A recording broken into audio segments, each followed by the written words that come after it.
Irmãos, abram sua Bíblia no livro de Atos, no capítulo 3, a partir do versículo 11. Hoje nós temos muitos versículos. Na última quarta-feira nós estivemos aqui falando sobre um milagre maravilhoso, perto da Porta Formosa. Alguém que há 40 anos padecia de uma enfermidade, o Senhor Jesus o curou. E hoje, irmãos, nós vamos ver que Pedro aproveita esse momento. E em cima desse momento, Pedro dá testemunho do Evangelho do Senhor, dá testemunho do poder de Jesus. No livro de Atos, no capítulo 3, dos versículos 11 a 46, essa sessão, esse discurso de Pedro, pode ser dividido em 3 partes. Na primeira parte, Pedro vai explicar, à luz da palavra de Deus, o que é que está acontecendo ali. Num segundo momento, a partir do versículo 17, Pedro, no seu discurso, começa a exortar os irmãos a que creiam em Deus, creiam no Senhor Jesus, e no final ele consolida a sua mensagem, mostrando aos irmãos as maravilhosas promessas do Senhor para eles. Eu gostaria que você baixasse sua cabeça por um instante. Irmãos, todas as vezes antes de pregar a palavra, eu gosto de orar especificamente por esse momento. Por quê? Porque tudo aquilo que envolve a palavra é necessário que seja feita com oração, porque o Espírito Santo, ele está em todos os passos, processos, digamos assim, da nossa interação com a palavra de Deus. Existe um processo que é o processo de registro. Na teologia chama-se revelação. É o Senhor quem se revela ao homem. Esse é o conceito de teologia. A gente estuda aquilo que Deus permite que nós estudemos dele. A gente sabe aquilo que ele permite que nós saibamos dele. Isso é um processo, chama-se revelação. As Escrituras fazem parte desse processo. Para que essa Escritura fosse feita, homens foram inspirados pelo próprio Deus. O Espírito Santo inspirou e foi registrado. Não diminuiu as pessoas, não desfez de quem elas eram, mas aproveitou-as como instrumento, e pessoas inspiradas por Deus fizeram essa literatura inspirada que hoje nós temos nas mãos. Isso é um processo espiritual, chama-se inspiração. Só, irmãos, que quando a gente lê um texto da palavra de Deus, e esse texto da palavra, ele encontra um espaço em nossas vidas, quando aquele texto consegue ler algum aspecto de nós, e o Espírito Santo, através daquele texto, toca em algum aspecto do nosso ser, esse processo também é um processo espiritual, tem nome, chama-se iluminação. Então, quando a gente lê a palavra, que um texto ilumina as trevas das nossas, que ainda existem, e algum escombro, alguma coisa em nós, é o Espírito, é o Espírito Santo pela palavra que produz esse grande milagre. E o que eu peço, irmãos, não é que vocês, eu sempre oro a Deus que vocês tenham iluminação espiritual, que a alma de vocês saia alimentada pela palavra, iluminada pelo Espírito Santo.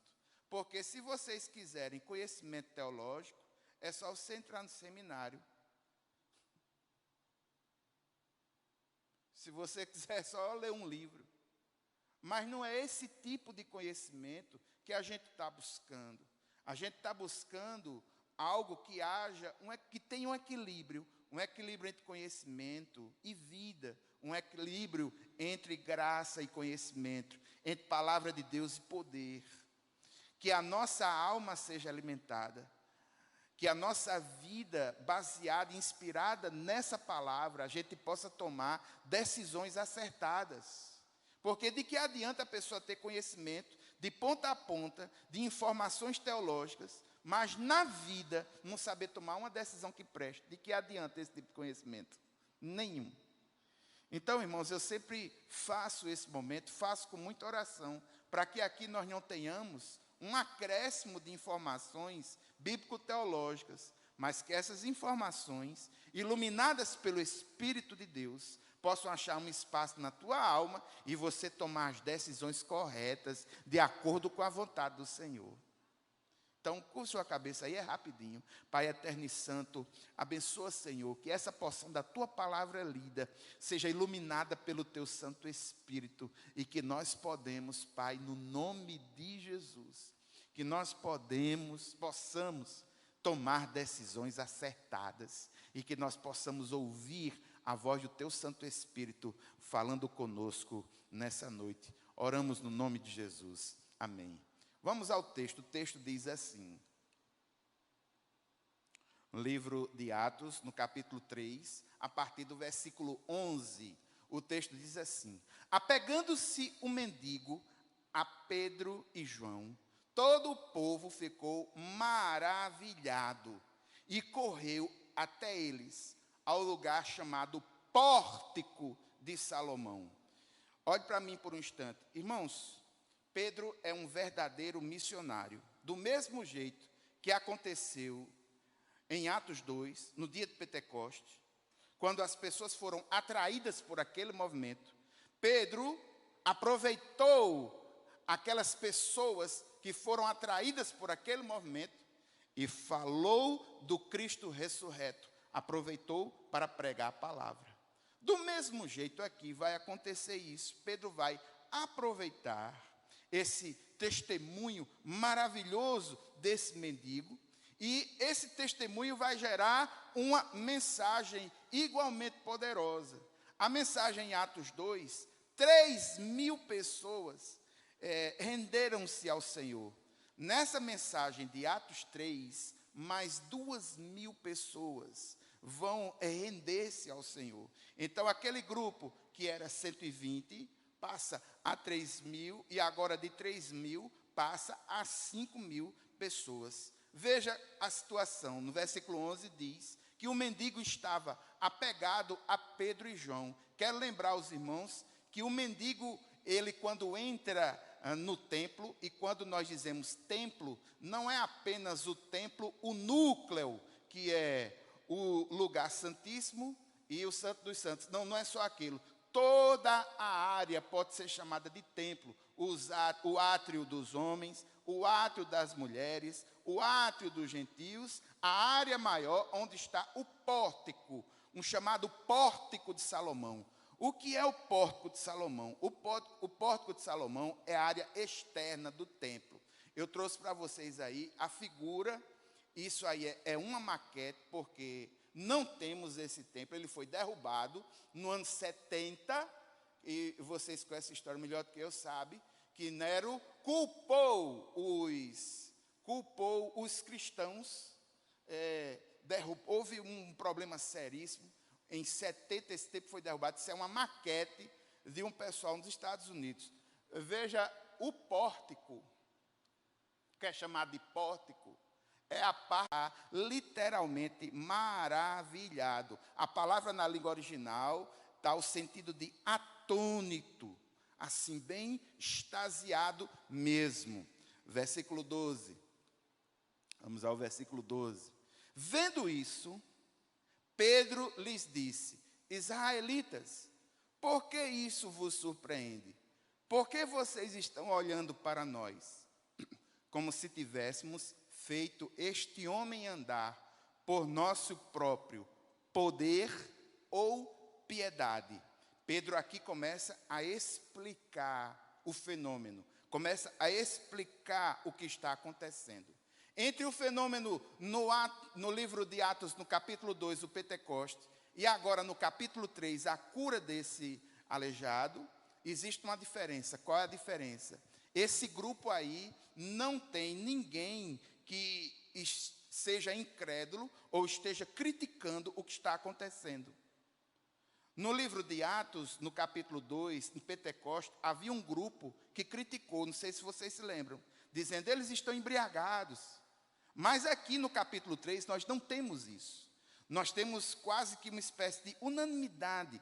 Não há incredulidade. E Pedro levanta a voz e, de uma forma imperativa, ele chama israelitas. Literalmente o texto é homens israelitas. E aqui, irmãos, eu quero lembrar mais uma vez, não retire o texto do seu contexto. Essa mensagem de Pedro é para israelitas, para judeus. E você precisa pensar como um judeu, para poder entender a essência dessa mensagem. Então ele está se dirigindo a judeus. Ele está no templo. Ele está numa parte do templo, numa parte que comportava muita gente. Por quê? Porque ao invés dele entrar para o átrio dos homens, da porta formosa, ele foi para fora. Foi para o átrio dos gentios e ficou no pórtico, onde tinha muita gente. E foi isso que também o mendigo, ele fez. Ele acompanhou Pedro e João. E juntou, aglomerou uma multidão, essa multidão olhando o mendigo, que eles conheciam, o texto diz isso. Eles conheciam, mas eles estavam surpresos, muito surpresos. E aqui uma coisa fantástica. Pedro começa a explicar algo fantástico. Ele diz o seguinte: olhe, por que é que vocês estão surpresos? E por que é que vocês estão olhando para a gente? Como se fôssemos nós que tivéssemos feito isso. Não, não fomos nós. Pedro começa a ajustar o foco do raciocínio da sua audiência, não para a pessoa dele, mas ele começa a ajustar o foco da audiência para a pessoa do Senhor Jesus. Irmãos, isso é fantástico. E aqui nós temos uma situação muito sutil, muito sutil. Por quê? Porque eles não estão adorando Pedro e João, mas eles pensam que Pedro e João têm virtudes especiais, têm uma santidade especial, têm alguma coisa a mais. Eles estão olhando fixa e atentamente para eles. E Pedro tira o foco dele. Pedro faz o que João Batista fez. Convém que Jesus cresça. Convém que Jesus cresça. Não olhe para mim assim, não. Não foi o meu poder, literalmente, não saiu virtude de mim. Não foi minha piedade, literalmente, não é a minha santidade pessoal. Não é a minha devoção pessoal que gerou isso. Aí ele começa a explicar a situação bem direitinho. Versículo 13, ele começa. Agora não reduz uma palavra. Primeiro chamou os israelitas, porque ele sabe que no templo a grande maioria é de judeus. Muito embora ele esteja no lugar onde tem muitos gentios, mas eu quero lembrar os irmãos que ele está em Jerusalém e que ele está na área do templo. Então ele chama a atenção e ele se identifica com a sua audiência, explicar aquilo que aconteceu no milagre, se identificando com a plateia. Ele diz: olha, o Deus de Abraão, de Isaque e de Jacó, o Deus dos nossos antepassados. Olha o que foi que Pedro fez. Ele se identificou com sua audiência, se identificou com a sua religiosidade, se identificou com as escrituras do Antigo Testamento, se identificou com os principais elementos. O Deus, o Deus dos nossos antepassados. O que foi que ele fez? Glorificou o seu servo Jesus, a quem vocês entregaram para ser morto e negaram perante Pilatos, embora ele, Pilatos, tivesse decidido soltá-lo. Em primeiro lugar, Pedro se identifica com a plateia, citando os referenciais, Deus de Abraão, Isaque, Jacó, que são os patriarcas. Depois, ele diz o que aconteceu. Esse Deus poderoso que nós adoramos, o Deus dos nossos antepassados, o que foi que ele fez? Glorificou o seu servo Jesus. Aí aqui, irmãos, aqui um dos principais pontos de raciocínio desse sermão. E era uma coisa que os judeus não conseguiram identificar Jesus rapidamente. Por quê? Porque os judeus tinham na sua cabeça uma visão de um Messias triunfalista e político. Eles esperavam um Messias rico, poderoso, que viesse com um exército, que retirasse o domínio de Roma. Aí apresenta-se Jesus. Só que Jesus nasce pobre, Jesus nasce numa perspectiva de um atendimento, de um reinado, dentro de uma ótica muito maior, e Jesus era o cumprimento das profecias. E o Messias, ele era chamado, no Antigo Testamento, de servo sofredor de Deus. Uma das características do Messias é que ele era o servo sofredor. E aonde vem essa referência no Antigo Testamento? Aqui é necessário a gente ler. Abra sua Bíblia no livro de Isaías, no profeta Isaías, no capítulo 52. Isaías 52, a partir do versículo 13. O Messias que haveria de vir, que dominaria, que restabeleceria o reino, esse que cumpriria de forma plena e cabal a vontade do Senhor, era chamado de servo, e era um servo sofredor.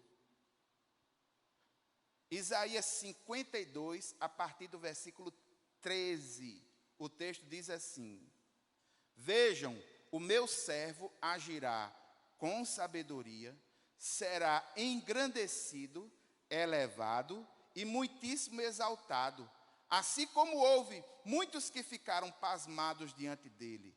Sua aparência estava tão desfigurada que ele se tornou irreconhecível como homem, não parecia um ser humano.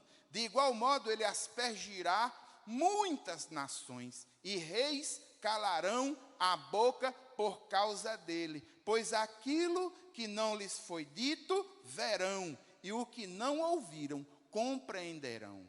Aí entra o capítulo 53, faz parte. Quem foi que creu em nossa mensagem e a quem foi revelado o braço do Senhor?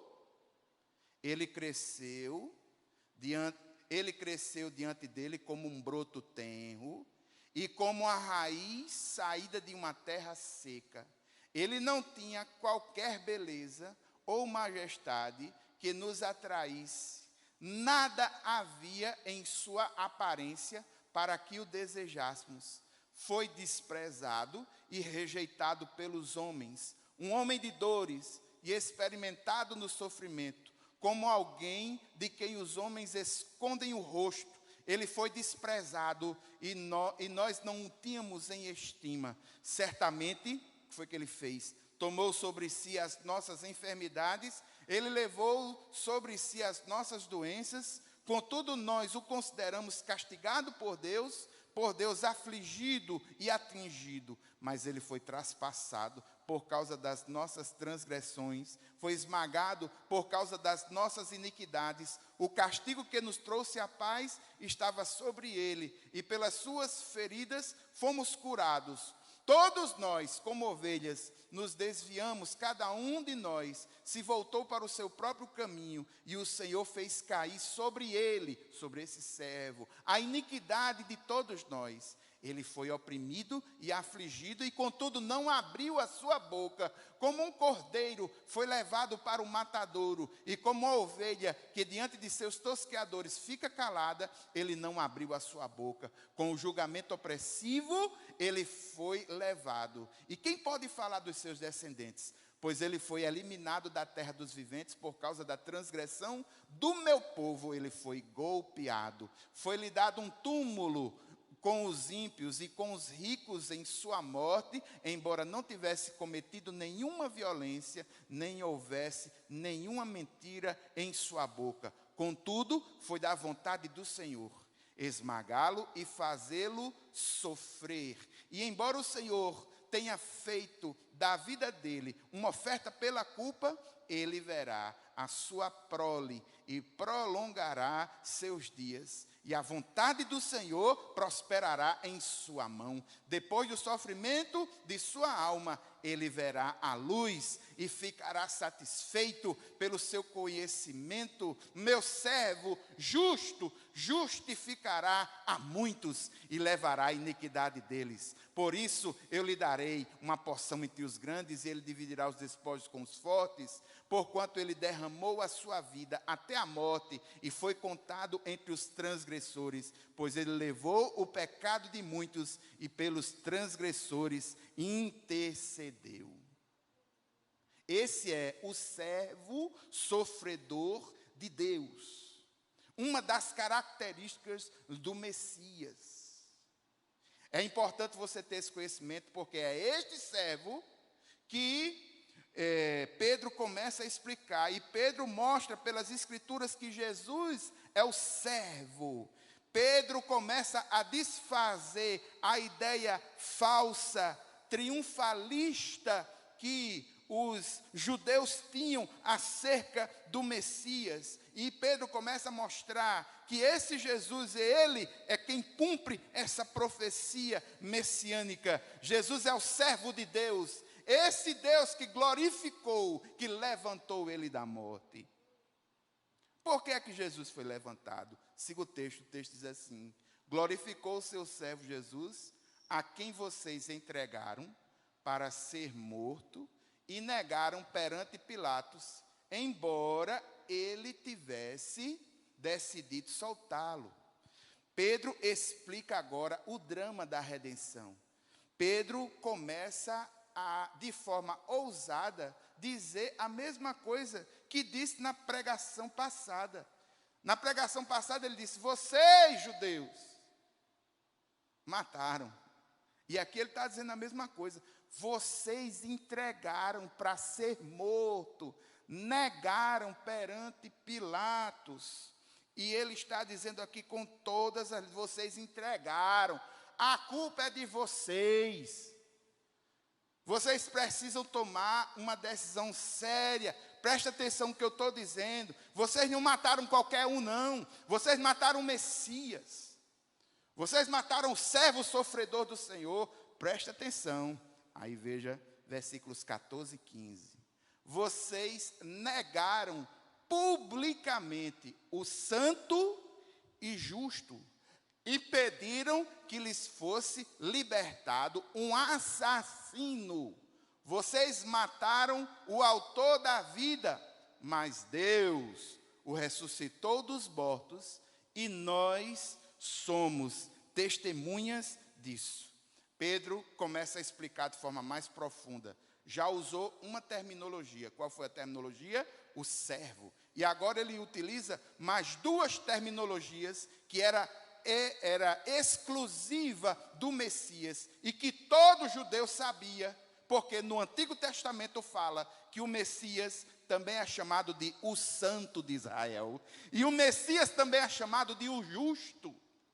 Então ele começa a dizer: aquele Jesus de Nazaré que vocês mataram, o servo sofredor, o santo, o justo, nomes messiânicos, esse que vocês mataram. Sabe o que vocês fizeram? Vocês pediram que fosse libertado um assassino.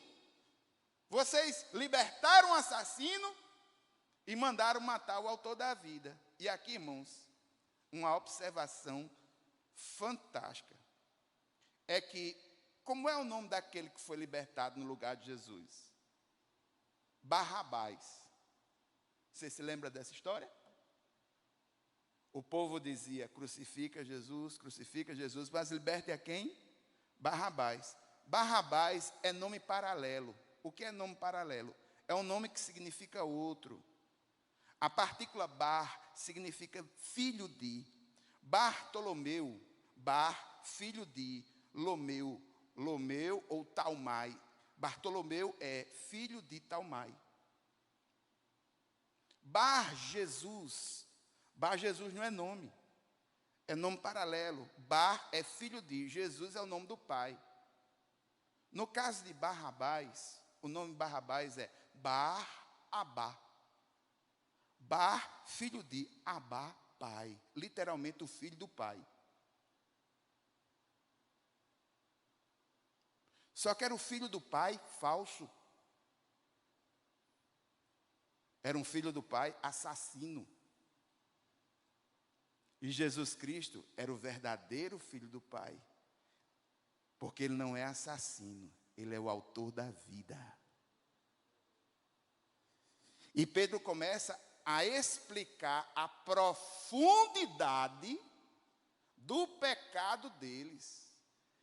Sabe quem foi que vocês mataram? Vocês liberaram Barrabás, um assassino, vocês mataram o autor da vida. Ele dá profundidade. Pede para libertar um assassino, mas pede a morte para o autor da vida. Aí aqui Pedro anuncia, mas tenha calma, tenha calma. Vocês destinaram ele à morte, vocês mataram o autor da vida, mas Deus o ressuscitou dos mortos.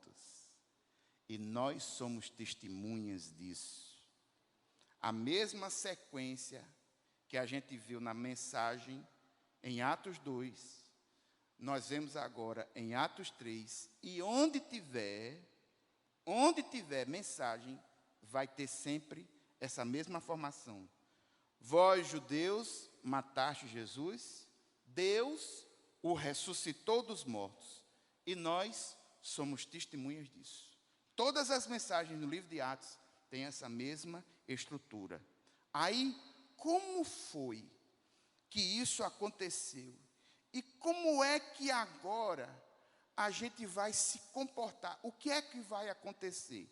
Aí Pedro começa a explicar o que foi que aconteceu com o mendigo.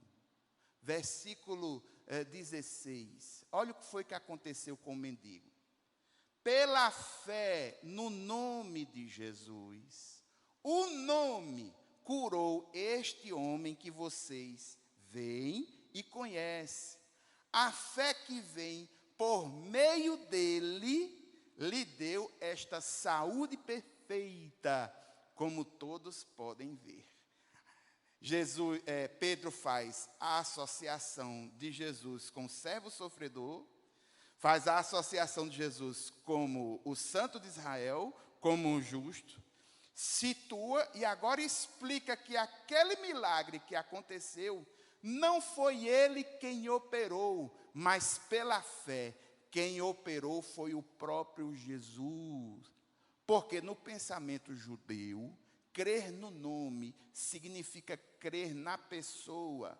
É por isso que na segunda parte da frase, no versículo 16, o nome está com N maiúsculo. O nome é o próprio Cristo. Foi esse Cristo que curou este homem que vocês veem e conhecem. E como foi que isso aconteceu? Pela fé. Fé no nome. A fé do coxo que permitiu ser tocado e que investiu em ficar alto. A fé dos apóstolos que entendia que Jesus tinha poder para curá-lo e curou de verdade. Louvado seja o nome do Senhor. Irmãos, a fé é o modo, Jesus é a causa, a fé no nome e a resposta que o mendigo deu, uma resposta de fé. Fé, fé. Os milagres são operados no campo da fé. Fé, oração, intercessão. A igreja do Senhor é uma igreja, crentes reunidos, biblicamente batizados, que se reúnem para a comunhão, para o discipulado, para a adoração, para o evangelismo, para o serviço, mas é um grupo de pessoas que entendem que a qualquer momento o Senhor pode lhes fazer um milagre. E que esse milagre vai ser compreendido. E aqui vem um grande fator, a compreensão. E eu gostaria de abrir aqui um parênteses. Quando a gente diz a fé no nome, não é usar o nome como um mantra ou como uma fórmula. A fé no nome é a ideia de que a pessoa que utiliza ou que coloca fé em Jesus, ele se identifica com esse Cristo, ele se identifica com a sua obra, ele se identifica com o que ele é. E existem pessoas que tentaram usar o nome de Jesus como fórmula, mas o próprio texto de Atos diz que eles se arrebentaram. Abra sua Bíblia aí no livro de Atos. no capítulo 19, Atos 19, dos versículos 13 até 16. Olha que situação. Alguns judeus que andavam expulsando espíritos malignos tentaram invocar o nome do Senhor Jesus sobre os endemoniados, dizendo: em nome de Jesus, a quem Paulo prega, eu ordeno que saiam. Os que estavam fazendo isso eram os 7 filhos de Seva, um dos chefes dos sacerdotes dos judeus. Um dia, o espírito maligno lhes respondeu: Jesus, eu conheço. Paulo, sei quem é. Mas vocês, quem são? Versículo 16. Então o endemoniado soltou sobre eles, os dominou, espancando-os com tamanha violência que eles fugiram da casa nus e feridos. Ou seja, não adianta utilizar em nome de Jesus se você não sabe discernir quem foi Jesus. Não é uma fórmula, não é um mantra, não é um abracadabra. Usar o nome de Jesus com fé. E aqui no capítulo 19, esses filhos de Seva estavam invocando o nome de Jesus sem fé e sem discernir o que é que esse nome significa. Amém? Irmãos, vocês estão sentindo frio, é? Está todo mundo assim. Se Jardel estiver por aí, irmãos, assim, atenue aqui um pouquinho. Eu também estou sentindo, eu que sou gordo, estou sentindo aqui também. Os irmãos, só diminuir aqui um pouquinho, no caso, diminuir não, aumentar a temperatura interna, né? O referencial é esse. Aumenta a temperatura um pouquinho, que os irmãos estão tudo assim, daqui a pouco começar a tremer. Obrigado. É só aumentar um pouquinho, se tiver alguém por aí que possa fazer isso. Vamos ao seguinte. Versículo 16. A fé que vem por meio dele deu essa saúde, uma saúde perfeita, como todos podem ver. Agora que a situação está dominada, agora que Pedro já tinha dito, já tinha culpado, foi vocês que mataram.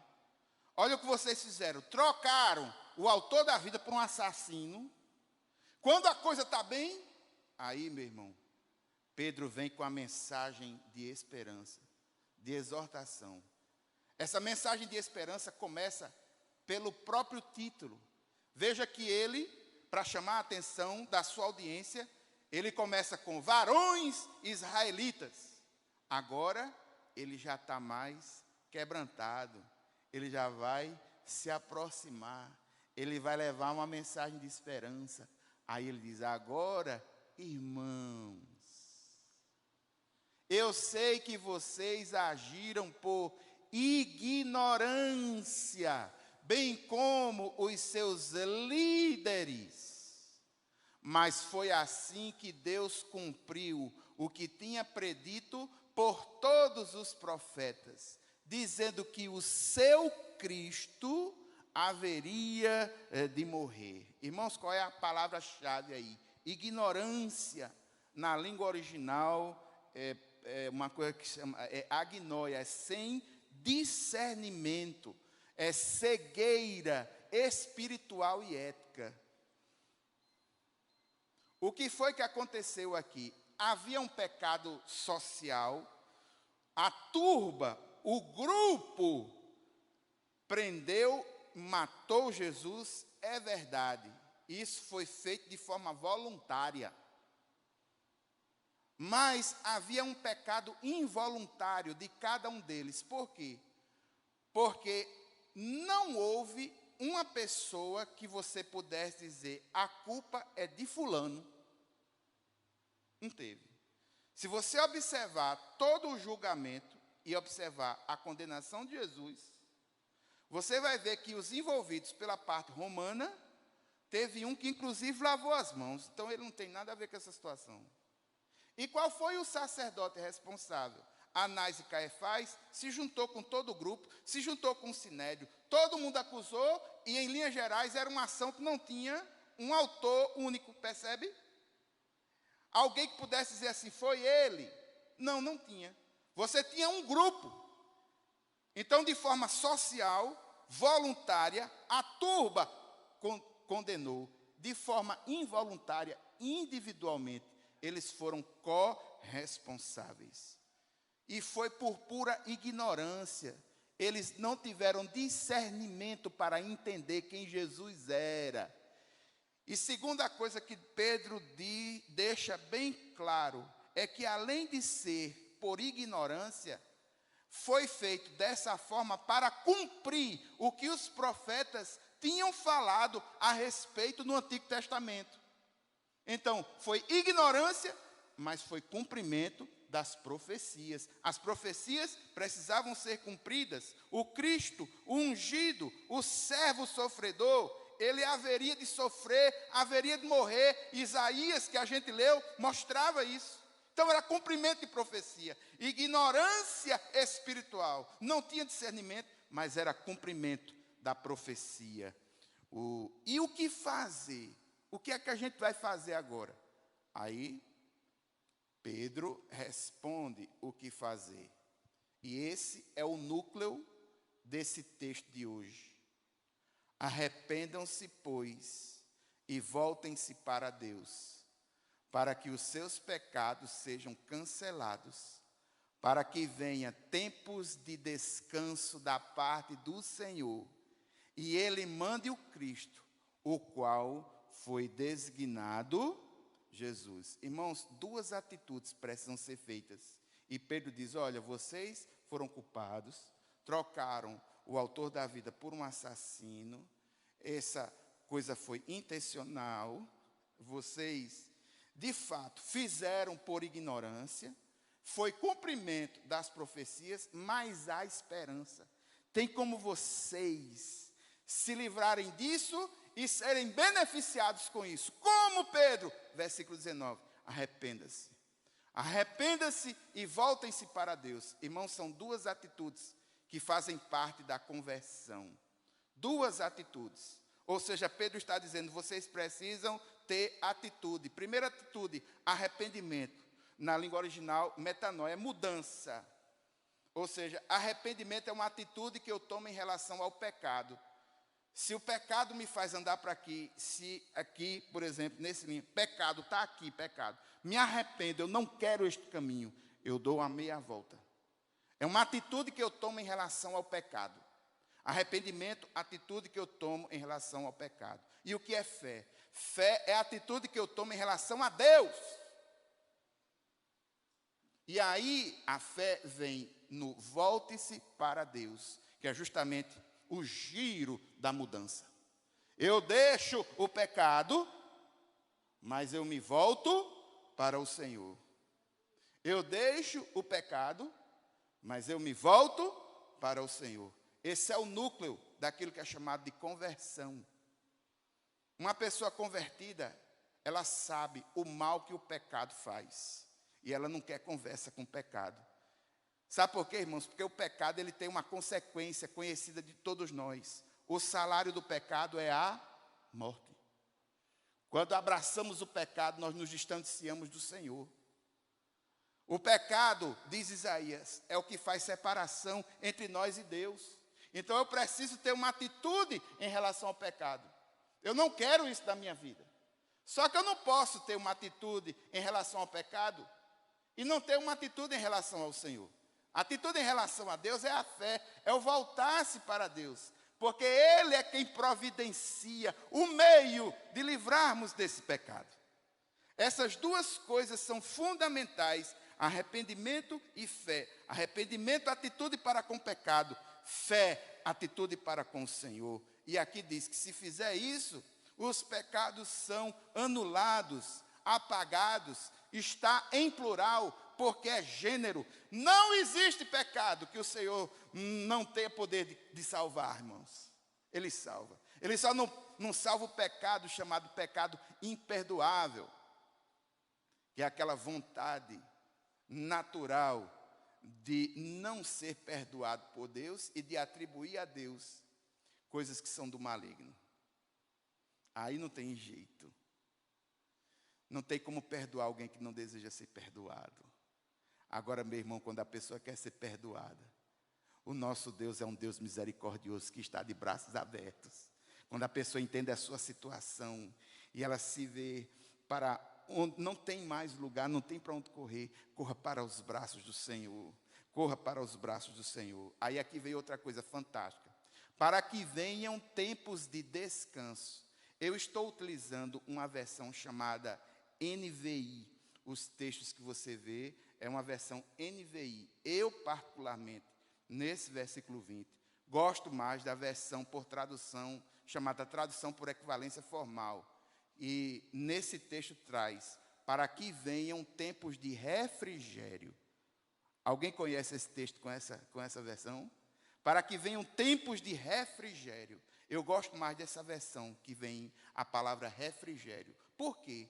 Porque a palavra refrigério só tem 2 vezes em toda a Bíblia. Uma no Antigo Testamento e uma no Novo Testamento. E os teólogos não sabem ao certo como é que funciona esse refrigério que vem aí no versículo 20. E eu gostaria de dizer a vocês como é que funciona esse refrigério. Nós temos 3 grandes linhas de estudo. A primeira linha de estudo diz que esse tempo de refrigério, que aqui é colocado como tempo de descanso, é a era da salvação. Essa é uma linha. A segunda linha diz que esse tempo de refrigério é a consumação final do reino, que é o tempo total de refrigério de todo aquele que crê no Senhor. E a terceira linha de pesquisa entre os teólogos diz que esse tempo de refrigério, de descanso, é o refrigério imediato, a paz que o Senhor concede àquele que se arrepende e nele crê. Eu, particularmente, gosto muito dessa terceira hipótese. Por quê, irmãos? Porque os tempos, as estações, são coisas que vão e voltam, vão e voltam. E aqui nós temos uma grande realidade espiritual. Sabe o que é? Quando a gente se arrepende, que clama por Jesus, Ele vem e traz a sua paz em nossa vida.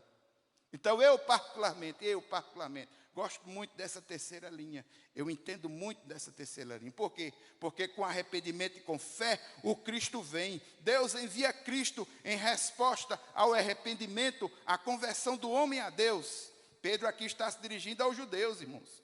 Apesar dos judeus não terem aceito Jesus quando ele estava vivo, agora eles têm a oportunidade de declarar publicamente que esse Jesus é o Messias e livrar-se da condenação que estava sobre os seus ombros. E o que é que acontece? Versículo 21, ele continua explicando sobre esse Jesus.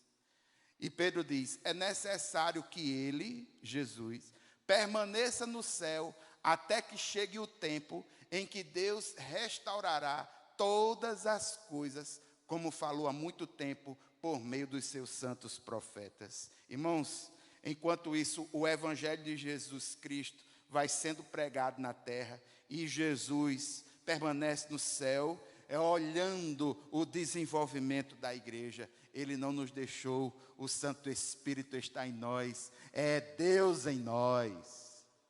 Versículos 22 e 23, para embasar cada vez mais, ele começa a chamar os referenciais de novo. Primeiro referencial, Moisés, a lei.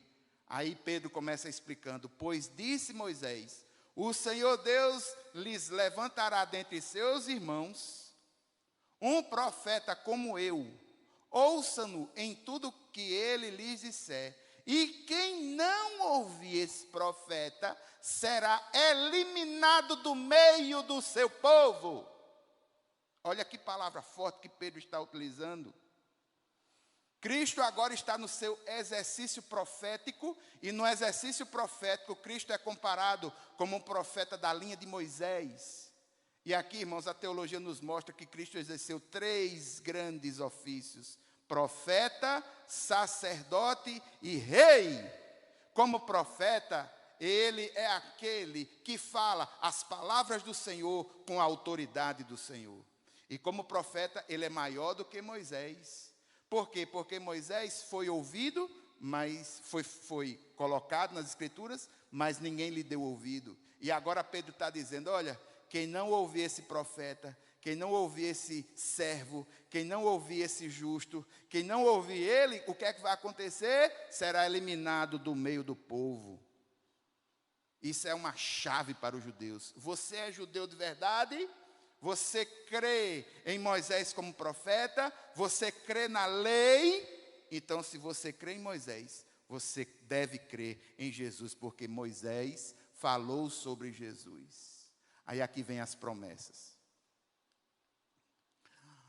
De fato, todos os profetas, de Samuel em diante, um por um, falaram e predisseram esses dias. Pedro começa a dizer que os profetas falaram sobre Jesus. E aqui ele começa com Samuel.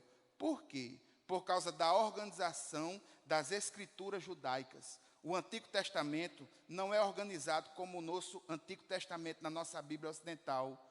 A Bíblia judaica ela é organizada da seguinte forma: a lei, os escritos e os profetas. E dentre os profetas, um que começa e é tido como profeta por causa dos registros históricos e pela atuação profética é Samuel, é quem encabeça. E ele diz Samuel e os demais, de acordo com a forma judaica de ver as Escrituras. Versículo 25, vocês são herdeiros dos profetas e da aliança que Deus fez com os seus antepassados. Ele disse a Abraão, por meio da sua descendência, todos os povos da terra são abençoados. O que é que Pedro está chamando? Chamando a atenção de Moisés como profeta, apontando para Gênesis 12, o chamado de Abraão. Se lembra do chamado de Abraão? Eu vou fazer de você um povo, parará, todo mundo vai ser abençoado pela tua descendência, parará, parará. Aí Pedro começa a explicar esse novo referencial. Vocês ouviram os profetas que anunciaram, e esse Deus que faz uma aliança, e sendo a aliança feita por Deus, o Senhor cumpre, porque Ele é Deus fiel. Vocês são filhos disso. Entendam que vocês estão no meio desse trama chamado redenção. É uma verdade que os judeus haveriam de se acostumar. Outras nações participam desse trama chamado salvação. E aqui para encerrar o último versículo. Tendo Deus ressuscitado o seu servo, enviou primeiramente a vocês. Pedro diz primeiramente a vocês por quê? Porque ele está falando para judeus. E o próprio Jesus, quando esteve aqui pregando o evangelho, eu vim para resgatar os perdidos da casa de Israel. Aí você pensa, mas pastor, Jesus não veio para todo mundo sim, mas ele tinha um plano de ação. E no seu plano de ação, a primeira parte disso era aos perdidos da casa de Israel. E nessa não compreensão por Israel, as outras nações haveriam de ser abençoadas. Esse era o grande plano do Senhor. Então, irmãos, é por isso que Pedro diz aí, primeiramente a vocês, judeus, para abençoá-los, convertendo cada um de vocês das suas maldades. E aqui, irmãos, eu gostaria de identificar 5 grandes verdades espirituais que tocam a gente hoje. Primeira grande verdade espiritual é que essa mensagem de Pedro, ela foi uma mensagem cristocêntrica. Jesus é louvado e é engrandecido ponta a ponta. Ele é identificado, é Jesus, nome histórico, é o Cristo, nome funcional e teológico. De Nazaré, identificação geográfica. Jesus é identificado, Jesus é glorificado nos seus atributos. Ele é o servo sofredor de Deus, ele é o santo de Israel, ele é o justo, ele é o autor da vida e ele é o profeta que foi prometido por Moisés e que deveria que as pessoas prestassem atenção nele. É Jesus de ponta a ponta. E aqui um grande toque para aqueles que pregam a palavra. Fale sobre Jesus. Não um Jesus morto, mas um Cristo como os apóstolos falavam, um Cristo que venceu a morte, está vivo e quer habitar nos corações daqueles que creem. E aqui uma coisa importante, houve um milagre. O nome de Jesus continua com poder para operar os mesmos graciosos milagres de cura que nos evangelhos eram os sinais da chegada do reino de Deus. Cristo de ponta a ponta, Jesus, Jesus, Jesus. Segunda grande lição que a gente tira daqui, a fidelidade de Pedro na pregação da palavra. Sabe por quê, irmãos? Depois do milagre, Pedro podia ter chamado a atenção para ele, ou não, porque é isso que muitos pregadores da atualidade estão fazendo. Retiram a atenção de quem deve ter atenção, que é Jesus, e colocam a atenção em si mesmos ou nas suas instituições. Aqui Pedro não, Pedro é fiel na pregação da palavra, e a pregação é um instrumento de proclamação. Irmãos, a pregação é algo importante, e você que prega a palavra, saiba disso. Passe tempo em oração, passe tempo em preparo, porque a palavra merece ser explicada. É pela palavra que tomamos decisões acertadas. Escondi a tua palavra no coração para não pecar contra ti. Irmãos, a igreja que despreza a palavra é uma igreja pobre, é uma igreja rasa, é uma igreja que vai ser levada por qualquer vento de doutrina. Mas se a palavra do Senhor estiver em nossos corações, as nossas decisões serão acertadas. E a gente não vai ser desviado para canto nenhum. Nós vamos fazer o certo, do jeito certo, orientado pela palavra. A palavra de Pedro, ela é cristocêntrica, ela é ousada. Ela botou o dedo na cara dos judeus, vocês mataram. Tem pregador hoje que não fala sobre pecado. Tem pregador hoje que não fala sobre aquilo que está errado. Tem medo. Eu quero ser o politicamente correto. Não, meu irmão. Não, meu irmão. Me perdoe a franqueza. Me perdoe a franqueza. Mas para quem é luz, deve incomodar as trevas. Se não incomodar as trevas, a luz é fraca. Para quem é sal, tem que salgar e manter.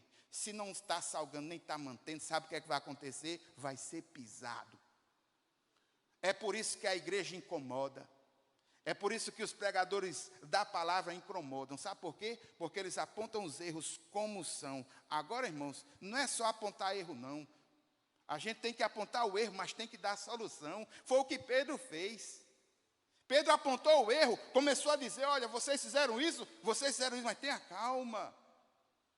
Se arrepender vai ter tempos de refrigério. Nem tudo está perdido.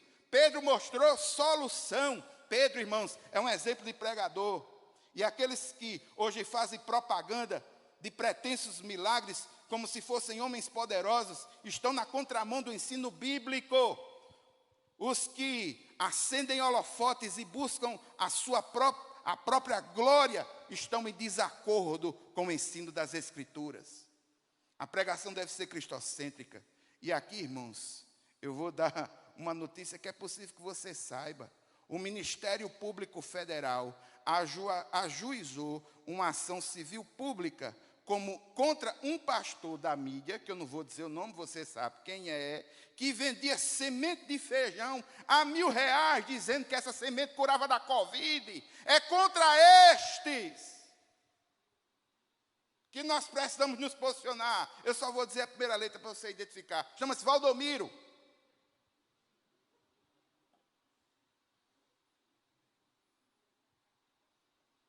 R$300 mil. O Ministério Público Federal vai ajuizar uma ação, já foi, e ele teve que retirar os seus vídeos, dizendo que aquelas sementes curavam da Covid-19. Ele mesmo teve Covid. É contra esses fracos, contra esses falsos, que nós precisamos fixar a nossa fé em algo sólido. Nós não podemos abrir mão de Jesus, que é revelação viva, é o Logos vivo, é palavra viva, e não abrir mão das Escrituras, porque se abrir mão das Escrituras, a gente vai estar aceitando todo tipo de porcaria. Consciência. Irmãos, não existem homens poderosos. Há homens cheios do Espírito Santo, usados por Deus. Nós precisamos ter humildade, consciência de que se o Senhor nos utilizar, não foi por causa de nós, nós fomos um instrumento. Pedro tinha essa consciência, Pedro tinha essa humildade, Pedro tirou o foco dele, colocou o foco em Jesus. E sabe o que é que aconteceu, irmãos? No livro de Atos, no capítulo 4, logo no início, que é a próxima quarta-feira, você vai ver que mais 2.000 pessoas renderam-se ao Senhor nessa mensagem. Quarta coisa, aliás, terceira coisa, o milagre é com propósito. Milagre com propósito. E aqui eu vou dizer uma frase para lhe chocar. O milagre não é o evangelho. O milagre não é o evangelho, mas abre portas para a pregação. O milagre não abriu o coração do povo para aceitar a palavra, mas o milagre ajuntou o povo, dando a oportunidade a Pedro de pregar a palavra. Você está pensando que milagre converte? Tem gente que recebe milagre de Deus e fica com o coração duro. Sabia disso? Não. O milagre chama a atenção. Irmãos, há muitos anos atrás, aqui na Paraíba, pelo menos lá em Santa Rita veio dos Estados Unidos um bocado de camarada assim, bem forte, mas forte mesmo, se apresentar nas praças. Eles se apresentavam como? Fazendo demonstrações de força, pegava listas telefônicas, rasgava assim, como quem rasga papel higiênico. Os caras bem fortão, música, skate, era um bocado de negócio. Quando todo mundo chegava, aí ele tirava o foco, dizendo, vocês pensam que eu sou forte, é? Forte é Jesus, aí tome palavra. Tudo com aquelas rouponas assim, tudo fortão, falando do evangelho, pelo menos aqui na Paraíba. Esse testemunho, muitas pessoas tiveram encontro com o Senhor Jesus através deles, porque essa é a função do milagre. O milagre não é o evangelho. O milagre não é o evangelho. O milagre não é o evangelho. Agora é importante para o testemunho. Quarta coisa, arrependimento e fé. Repita comigo, arrependimento e fé. Essa mensagem sempre vai ser atual, irmãos. Bote isso na cabeça. Ela nunca vai cair de moda, não. Arrependimento e fé. Ela foi mensagem falada pelos profetas do Antigo Testamento. Arrependimento, fé. Foi pregada por João Batista. Arrependimento, fé. Quando Jesus começa o ministério depois do batismo, mensagem de Jesus. Arrependam-se e creiam. É continuada pelos apóstolos. Arrependam-se e creiam. É reforçada pela igreja primitiva. Arrependam-se e creiam. E deve ser a mensagem pregada nos púlpitos. Arrependimento. Jesus não veio nos deixar confortáveis no mundo moderno. Jesus veio para nos fazer cidadãos dos céus. Jesus veio para uma mudança radical. Não para que a gente se sinta mais equipado para enfrentar o mundo. A perspectiva não é essa. O evangelho não deve ser encarado como uma coisa confortável ou como uma alavanca de sucesso no mundo moderno. Para a Bíblia, esse mundo jaz no maligno. Tem que ser nova criatura. E para ser nova criatura, meu irmão, tem que se converter. E para se converter, tem que ter duas coisas: arrependimento e fé. Arrependimento e fé. Arrependimento e fé. Meu Deus, por que foi que a gente trocou as mensagens por mensagem de autoestima? Meu Deus, por que foi que a gente trocou as mensagens por mensagens de sucesso? Meu Deus, por que é que os coaches tomaram conta dos púlpitos? Porque está faltando essência. A essência do evangelho, meu irmão, me perdoe você que é coach. Mas A essência do evangelho é arrependimento e fé. Dica de coach pode fazer até que você se dê bem com você mesmo. Você se aceita, acha até bacaninha.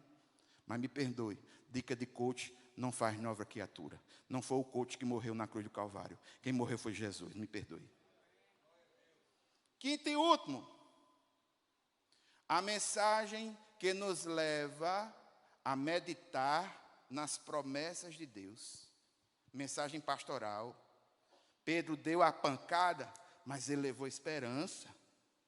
Perceba que na mensagem de Pedro ele fala em tempos de refrigério. Perceba que na mensagem de Pedro, Pedro fala em restauração de todas as coisas.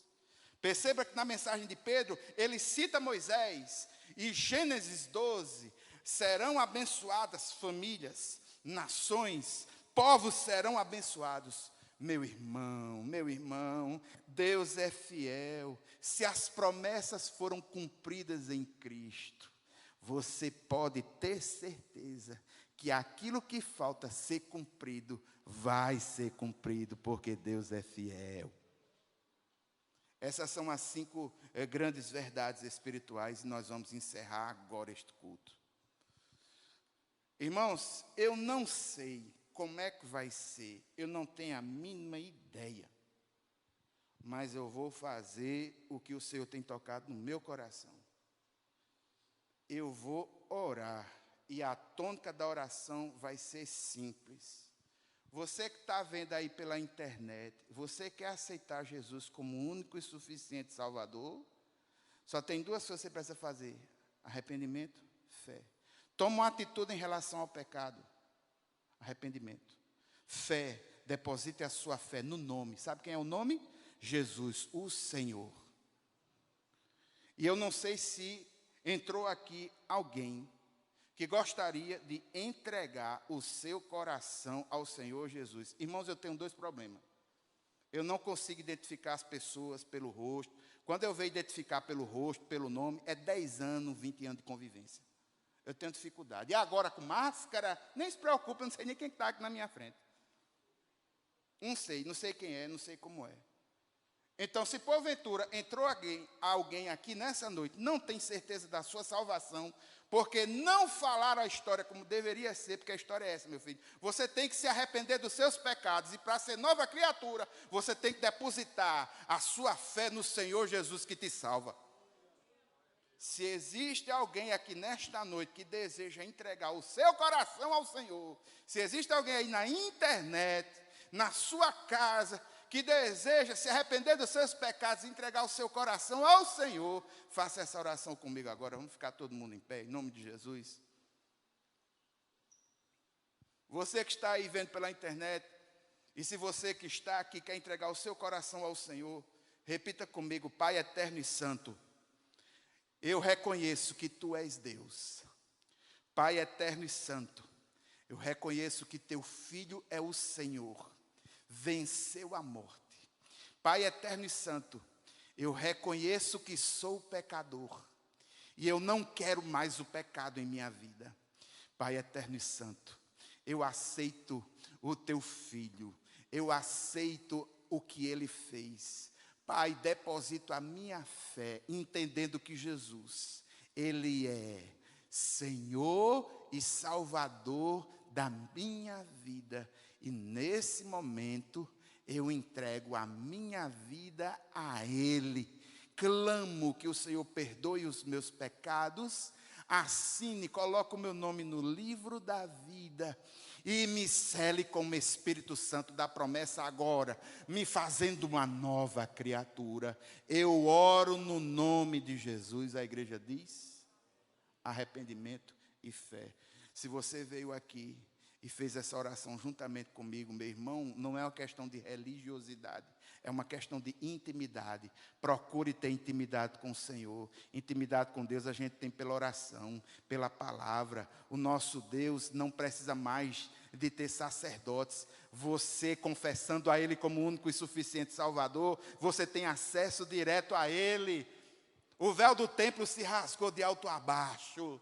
Não é necessário burocracia nem protocolo. Se você se arrependeu, o refrigério do Senhor, o próprio Cristo, chegará na tua alma e na tua vida. Clama por Ele, clama por Ele. Vamos orar agradecendo. Pai eterno e santo, muito obrigado, Senhor. Nesse momento eu não sei o que o Senhor fez. Eu não tenho a menor ideia, os padrões mudaram, os jeitos mudaram, não sei como vai fazer, mas uma coisa eu sei, que o Senhor continua salvando. Uma coisa eu sei, que é necessário ter arrependimento para com o pecado. Uma coisa eu sei, é necessário depositar a nossa fé completamente no Senhor. E uma coisa eu sei também, o Senhor venceu a morte. Uma coisa eu sei, nós vamos ver o Senhor face a face. Pai eterno, eu quero te pedir, Deus, no nome de Jesus, que aqueles teus filhos que vieram aqui, Senhor, que sejam restaurados em sua esperança, que sejam cheios do teu Santo Espírito. Meu Pai eterno e santo, muito obrigado, muito obrigado. Pai, nós oramos no nome de Jesus. Amém. A graça do Senhor Jesus Cristo, o amor de Deus, a comunhão e as consolações do Espírito Santo seja sobre cada um de nós, hoje e sempre. Amém, amém. Queridos, Deus abençoe vocês e tenha uma semana de vitória no nome de Jesus.